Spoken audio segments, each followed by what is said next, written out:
Hello and welcome to ArtSphere. My name is Joey McQuillan, and we are continuing where we left off from last video. We are discussing on the future after Adolphe Sax, the creator of the Alto Saxophone and many woodwind brass hybrid instruments, happens now, after he has passed away around the 1890s. So, what would happen if the creator passed away and leaving the saxophone as is at that moment in time? The answer is mass production from different countries, using the basic blueprint Adolphe Sax made of the saxophone and producing it to different countries around the globe, specifically in the 1880s and 90s. American instrument-making companies C.G. Kahn and Boucher made the first mass-produced saxophones inside America,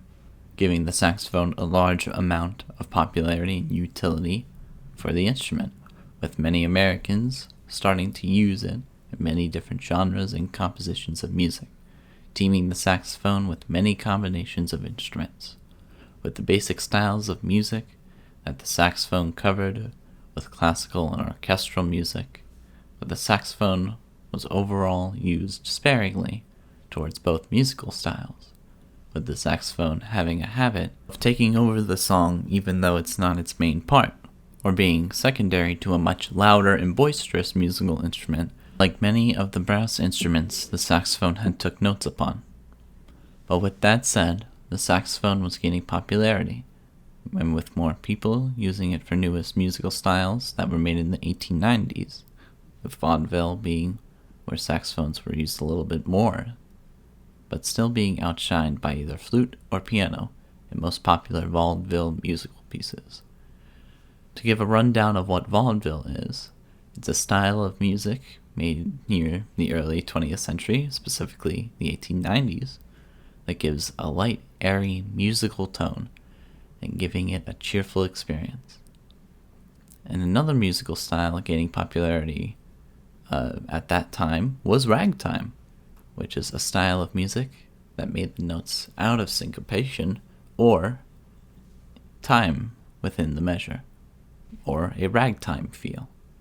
Again, both of these new styles had many ways to implement the saxophone, but the main role of both vaudeville and ragtime music for most or popular pieces of art was piano. But not having a critical role for a style of music doesn't make you obsolete, since many different artists used the saxophone in both ragtime and vaudeville as a ground for the music being played, making the saxophone a part of the instruments that hold together the main instrument carrying the entire song. But having a proficiency in both of these styles of music, the saxophone would be able to lay the groundwork for being played in dance orchestras and more popularly known, in present time, jazz music. But we're getting ahead of ourselves, because we're going to jump in the 1910s. The saxophone wasn't integrated into a new type of music, and it was still in vaudeville and ragtime. More so, getting an overall upgrade to give it a wide variation of accessibility towards reaching the highest highs and the lowest lows that the saxophone could be able to play, by making the saxophone's designs more ergonomic, or easier to use and a lot more simpler and effective, by making an octave key, which changes the pitch of each and every single note, that can go high and low, high when pressing the octave key, and low when not pressing the octave key, giving the saxophone the edge it needed to make it easier for consumers to play and use the many types of saxophones at their disposal with this new ergonomic design. And it made it easier for new types of music to really spawn from saxophones. So let's go straight into 1920s, when the saxophone was used way more in old styles of music, thanks to the basic change of a key, with the classical artist of Marcel Mule increasing the popularity of the saxophone in classical music. And halfway through 1920s,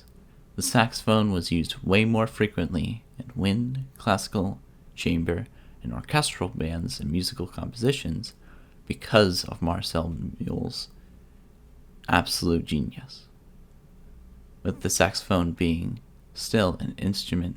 that never took a main stage in these styles of music, even though it got popular, it had its time to shine in the 1920s, when jazz was beginning to seep into popular culture in the 20th century by a man named Sidney Bechet that used the saxophone in this newborn style of jazz to make it what we call jazz as of present day. But discussing more of that will be for the next video, where we discuss about the future of the saxophone now that it seems like it got a foothold in the door to popularity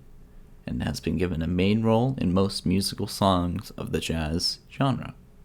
Let's see what happens after 1920s in the next video. Thank you so much for watching, and don't forget to subscribe to ArtSphere for updates for the final video of this 4-part history lesson of the saxophone.